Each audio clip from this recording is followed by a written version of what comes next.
This is the Super Sports Schools podcast, bringing you stories of our future stars, powered by Spur Steak Ranchers. 1, 2, 3, go!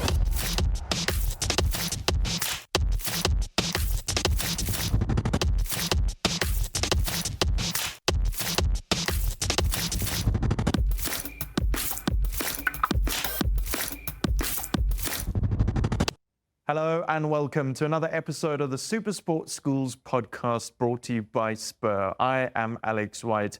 If you've watched or listened to the podcast before, you know that we cover a wide variety of sports and we're adding a new one to the arsenal today. That is diving. I'm excited to say that joining me is St. Mary's Zalika Methula. Z, welcome to the show. Thanks for having me. I asked you before we went on air if you'd watched the show before, and you said actually a couple of your friends. So we've got Danny Price-Hughes and we've got Quenema Parker. Yes. Both have been on the show before, both last year, within a couple of weeks of each other. So how do you know them? So Danny actually goes to the same school as me, and she's also in my grade. And I know Quenna because we're both in the under-13 Southern's hockey team. So yeah, we both know each other from there. Okay, we're going to talk about that because you are obviously excelling in diving. He's excelling in cricket, but you met in a hockey environment. Yeah. So let's go all the way back to the start. Let's set the scene.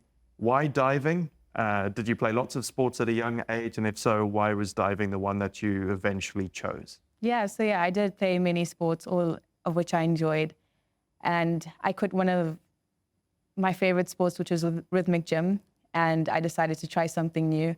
So I was like, why not diving? So I tried diving, and one of my coaches was like, I think you're going to be really good. So she invited me to come train with their club, and then over the years, I just loved it. And how old were you when you decided, I want to give it a try? I think I was 9. Okay. I want to say 9. So it's been a while. It's been a while. But also, it's not, I know some kids, they start with a specific sport when they're 6 years old, and then they just play that. So you obviously were involved in a couple sports. At what point did it just become diving? So obviously I did many sports in junior school, and then it came to high school and I had to start cutting down sports. So then I just stuck with athletics, hockey, and diving. And then I think I got to grade 9, I want to say. Actually, no, grade 10. And I decided to stop hockey and just focus on diving. I mean, that was the hardest decision of my life.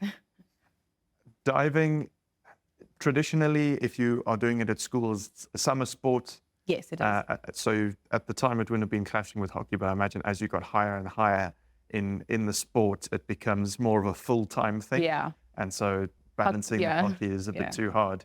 I think when I started playing in the first team, but not the first team, but it was sort of the first team, it started clashing with diving. I mean, hockey was now being played in summer and in winter, and diving was also summer and winter. So it's I had to choose. Yeah, I can imagine it. Interestingly enough, when we interviewed Quenna, it was the same thing about having to cut down on sports. I mean, he played tennis and hockey, and I think he still tries to play hockey, but he doesn't always have time for that. So it's interesting that this very similar story comes across from you. Do you think, though, playing hockey, playing other sports, have benefited you in your diving, obviously being a team sports like hockey, influencing an individual sport like diving? I think it does. Hockey and diving use completely different muscles, but I think hockey helped me to become very strong in diving. But obviously when I got to diving, I was using the wrong muscles. So, those two just weren't working. But it did make me stronger, I think. Yes. Yeah. Talking about the muscles, I think I want to understand now and actually get into the sport of diving a little bit before we talk about all the wonderful things you've done. Yeah. To introduce to the viewers, because diving is a sport that we cover on Super Sports Schools. It's one of the many, many, many different sports that we have streamed. But I think for a lot of people in South Africa, they'll know that diving is a sport, but they might not know the intricacies of how it works, the different disciplines, things like that. So we have a little video running behind over here. And there you're jumping off a springboard. Yes. But obviously they're also very high boards that are fixed. Yeah. They're pairs, they're individuals, they're all those sorts of things. So tell us a little bit about the different disciplines and what it is that you do. Okay, so there's something called springboard. And with springboard, there's a 1 meter and there's a 3 meter. So I specialize in the 1 meter and 3 meter. But then as you go higher, it starts becoming platforms. So there's no springboard. So there's a 5 meter, there's a 7.5 meter, and there's a 10 meter. And the 10 meter is what you do in the Olympics. So you don't do like 5 meter and 7.5 meters at the Olympics. You don't do that. You just do 10 meter and obviously 1 meter and 3 meter. And then there's something called, I think it's called cliff diving. No, something like that. Something like cliff diving. And that is like 27 meters and 20 meters. So the women go on the 20 meter and the men go on the 27 meter. And so, yeah, those are the different heights. And what else did you ask me? Sorry. Singles versus pairs, that's Yeah. also something, if you watch the Olympics, you'll see sometimes that they're two people synchronized diving and then just individuals. Yeah, so I do but I go by myself also, and I also do synchronized diving. And so I do specialize in the synchronized diving, and I've gone through many synchronized partners. But yeah. Is that because you just keep getting better than them, or? Well, as you like grow, you like your height just changes and like your power just changes. So each year I'm kind of having to find new partners. So yeah. Yeah, and I can imagine if you're diving in sync, you need to be a similar height and sort of shape, because to be in sync, you need to go at the same speed and move through the air the same way and enter the water as close as possible to each other. So that is, I think, something that's understandable. So at the Olympics, the 1 meter springboard, the 3 meter springboard, and then the 10 meter. Sorry, there's no 1 meter. No 1 meter. So 3 meter springboard and then the 10 meter platform. Yes. And you say that you specialize in springboards. In springboard. What is the highest you've ever jumped off, just for fun even? I think 10 meter. 10 meter. I did go on the 20 meter platform, but that's something I'll never do. Yeah. I'll never jump off. I'll just stand there and watch. And jumping off 10 meters? I think like it's fine, I guess. Just like the impact, like the speed that you go at is very fast, and like the impact, you have to be like really strong to withstand like those high speeds. Yeah. Yeah. So then actually the actual competing. Yeah. Obviously it gets scored by judges. Yes. And if we're sitting at home watching the Olympics or watching any diving, watching it on Super Sports Schools, we know obviously that sort of there's technique, you obviously, how you enter the water, the splash, that sort of thing. Yeah, that's a very big thing. But if you can explain it to us a bit more technically, what the judges are actually looking for, what you are actually training to make sure you nail these specific points. Yeah, so like we're all trying to get a 10 at the end of the day. Like that's the biggest goal. So they judge you based on your neatness, what you do in the air, how high you jump. And obviously your execution has to be like no splash. And I think that's what everyone's aiming for. And the Chinese have like perfected that. So yeah, those are like the main things that they're looking for. You mentioned China, one of the most successful sort of countries in the world when it comes to diving. And if you watch them at the Olympics, like you say, the splash is just almost not there. It's incredible, yeah. And what does it take to enter the water like that without leaving a trace? I can't even tell you. I don't know, there's something that they do that clearly we're not doing. But I mean, every single diver is training for that. And there are people that have perfected that. And I'm also still trying to perfect it. But yeah, there's different exercises to do to, get you to make no splash. There's different techniques. And I'm still yet to find a specific technique. But yeah. So is it about entering it as sort of straight on as possible? Yeah, as vertical as possible. Or is there more to it than that? No, like you're aiming for vertical. You can't be over, you can't be short, you're aiming for vertical. To be perfectly vertical and go in like a drop, just straight. Yeah. Yeah. Well, I can imagine that's tough. But then also the things you do in the air, do you have sort of freedom to decide what that's going to be? Well, when you stand on the board, you know exactly what dive you're doing. So you can't just change it up in the air because you will get lost. And so, yeah, with time, with practice, you'll know. But is that something you've chosen ahead of time? Yeah, so obviously like at a normal day of training, my coach would say, okay, let's do this dive. And then I'd know I'd have to do that dive, and I'd do like lead ups towards that dive. And then obviously I'd execute that dive. Okay, cool. And then when it comes to competition, are there usually rounds of elimination, or is it just whoever scores the highest wins? Yeah. So we have prelims and we have finals. And so in prelims, top 12, you're trying to get top 12 in order to advance to finals. And so everyone is trying to put their best foot forward, like make all their dives great. And we have 9 dives in A group, which is what I'm in, and it's based on age. So you have 5 basics and 4 optionals. So your 4 optionals are your hardest dives. And so once you make it to finals, you can repeat those 4 hard dives, but you can't repeat the basic 5. Okay, Yeah. awesome.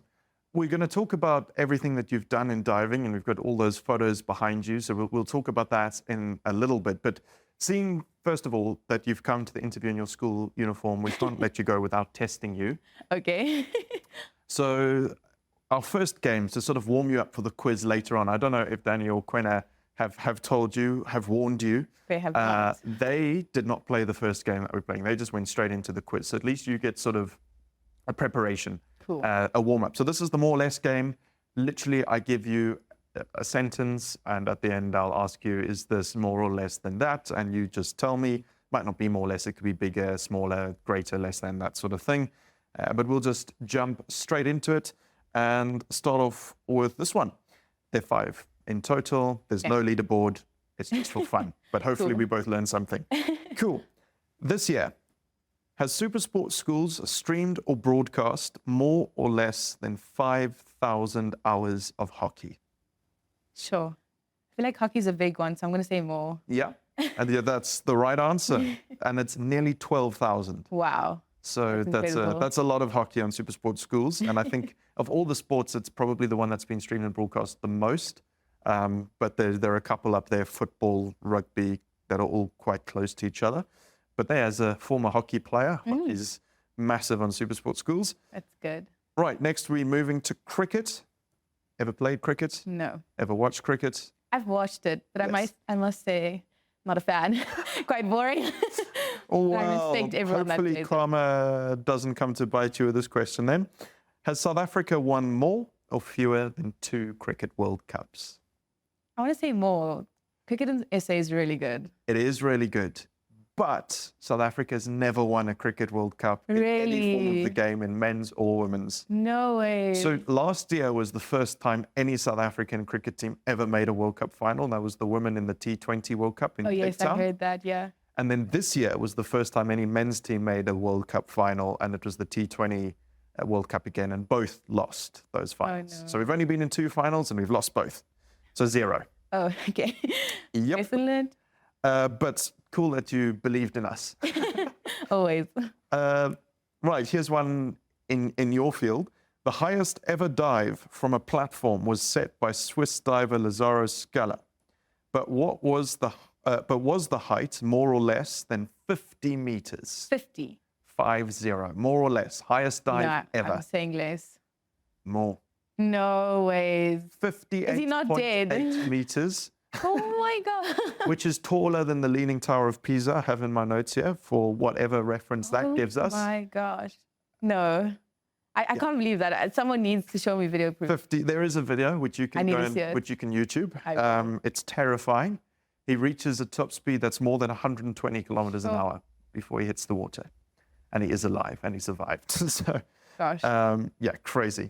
And I'm standing at 3 meters, looking down like, I'm standing at 10 and I'm like, no. yes, and that's already incredible. 58.8. Right, next one. Speed is the highest ever top speed achieved in Formula One, faster or slower than 400 kilometers an hour. Those people go fast. I want to say more. Slower. No one yet, even in practice, has reached 400 kilometers an hour in a Formula One car. The fastest is 372. I mean, I was quite close. Yes, yeah. I mean, it's close to 401, and then you would have been right. Lastly, ever played tennis? I have. I did play tennis. Yes, awesome. Well, here we go. The longest ever major tennis match was contested at Wimbledon in 2010. But did it last longer or shorter than 8 hours? I don't want to be wrong. The point of these ones, Shorter. they're hard. No, longer.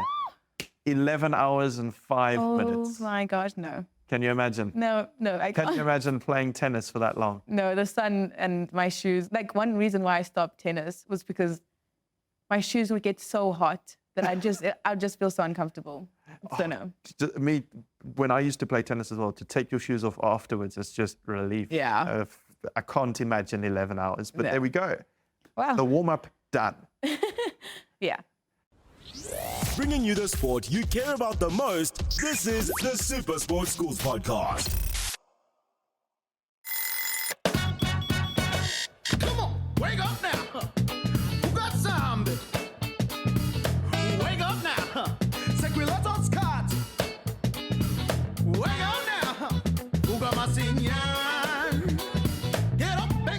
15 delicious breakfasts, Spur is the place to be until 11 every morning. Enjoy an unreal breakfast for just $56.90. Spur, people with a taste for life. Wake up now! Come on! Yeah! To make it happen so hot, we burn it up. We just can't. That's just gorgeous.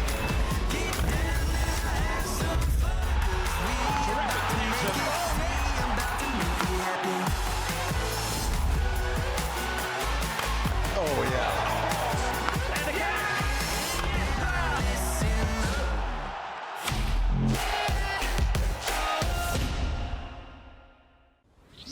Bringing you the sport you care about the most, this is the Super Sports Schools Podcast.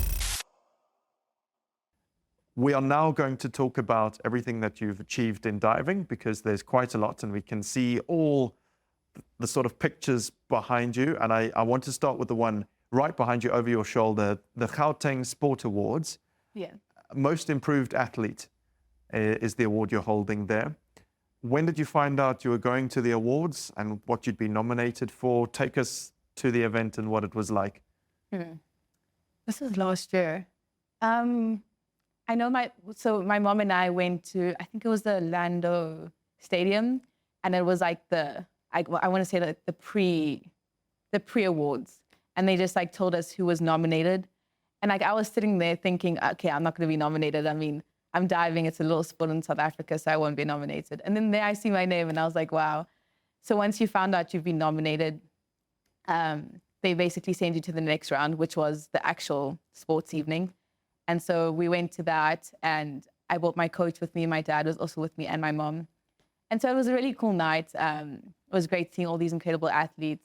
And then came my award, and I honestly didn't think I was going to win it. I didn't think I had a chance to. And then I won it. Yeah.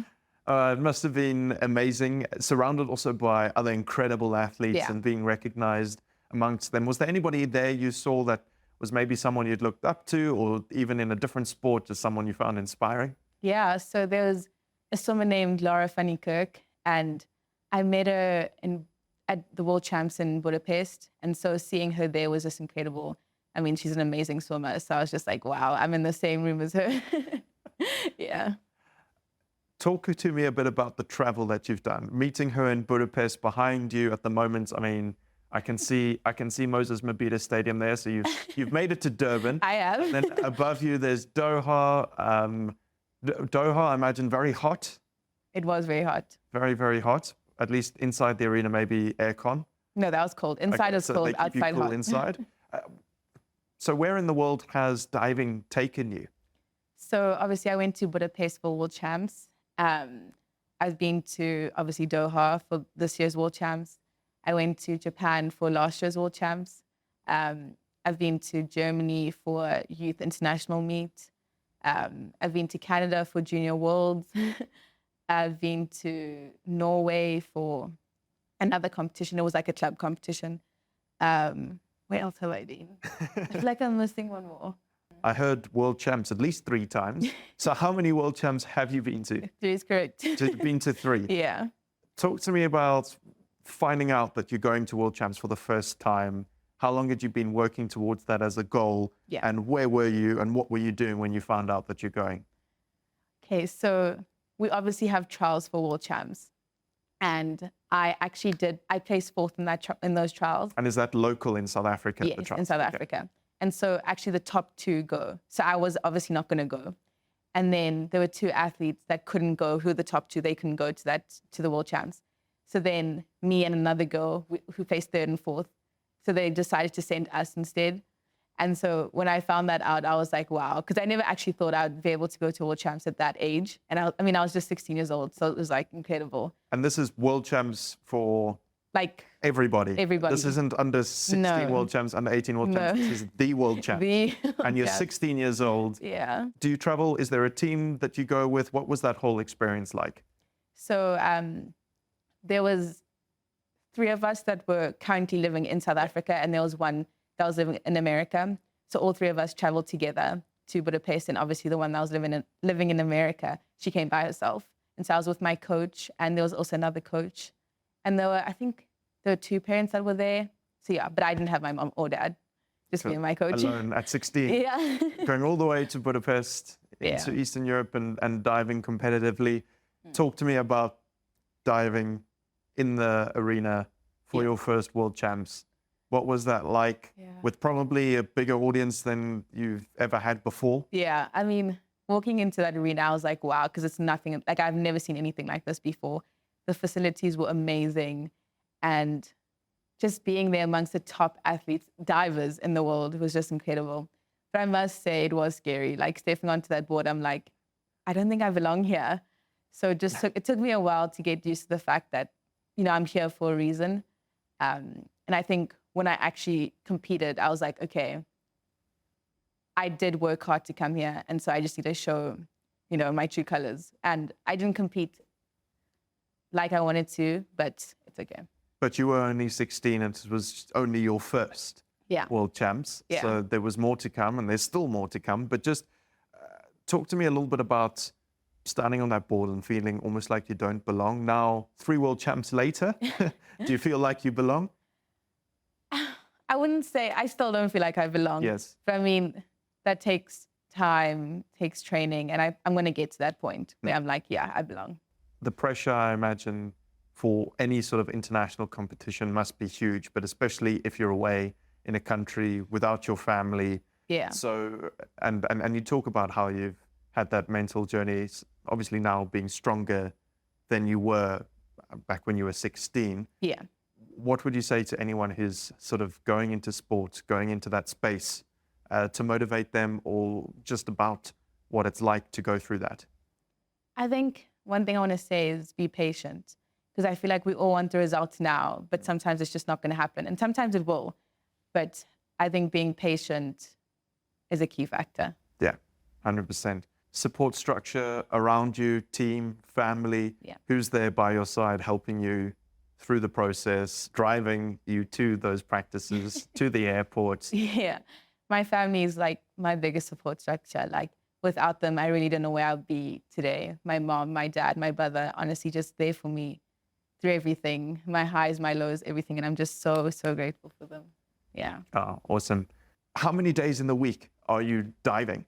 Every day, Monday through Sunday. Monday to Sunday. Yeah. And how long per day? I'd say 2 hours, could be 2.5, could be an hour to 30 minutes, but like in that range. In that range, okay. And is it when you're actually training for diving, is it just you go and you dive and you dive and you dive and you dive, or is there all sorts of other training involved?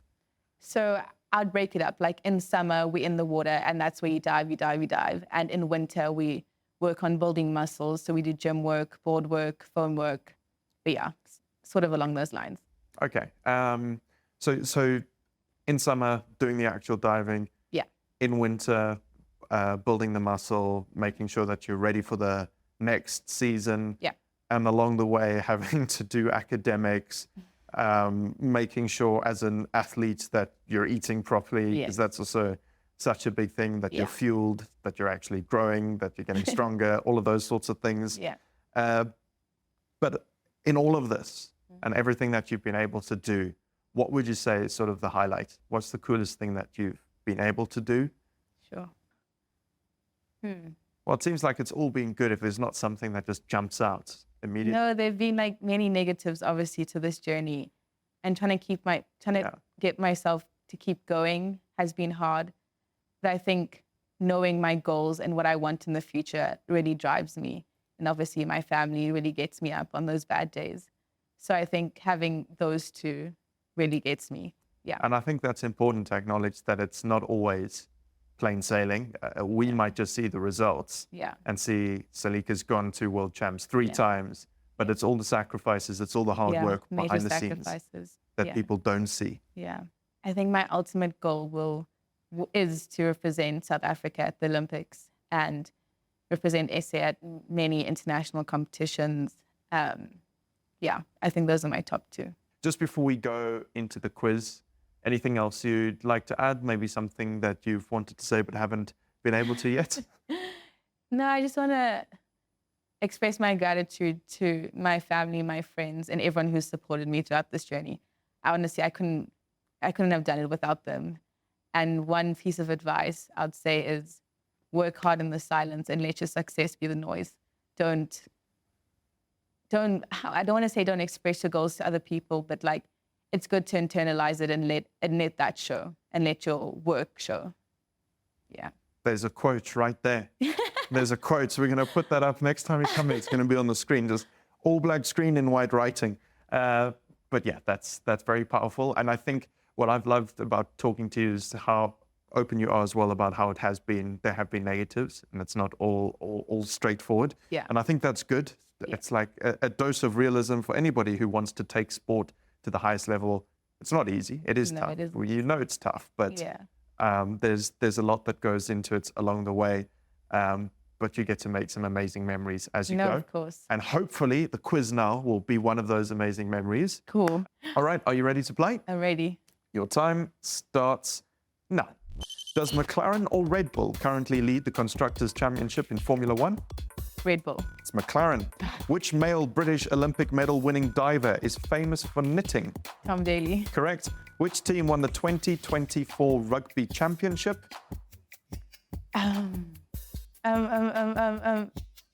France? The Springboks. Oh. In South African mountain biking, is a black or green trail considered more technically challenging? Black. Correct. Which school defended the top boys school squash title in August? St. John's? Swartkop. Which men's tennis player who has won 22 Grand Slams recently announced he will retire after the Davis Cup? No. Djokovic. It's Nadal. No. True or false? There is no offside law in hockey. True. Yep, correct. What is the rope surrounding a cricket field usually called? Ropes. A boundary. Which diver has won the most ever Olympic medals? Oh my God. Is it a Chinese diver? Yes.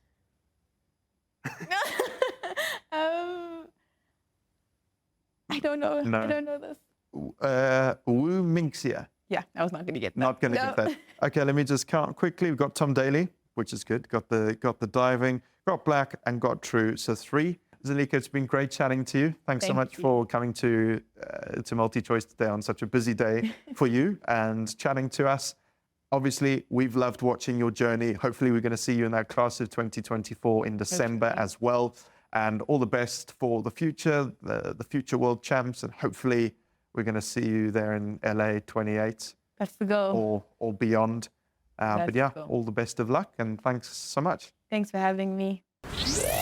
This has been the Super Sports Schools podcast, bringing you stories of our future stars, powered by Spur Steak Ranchers.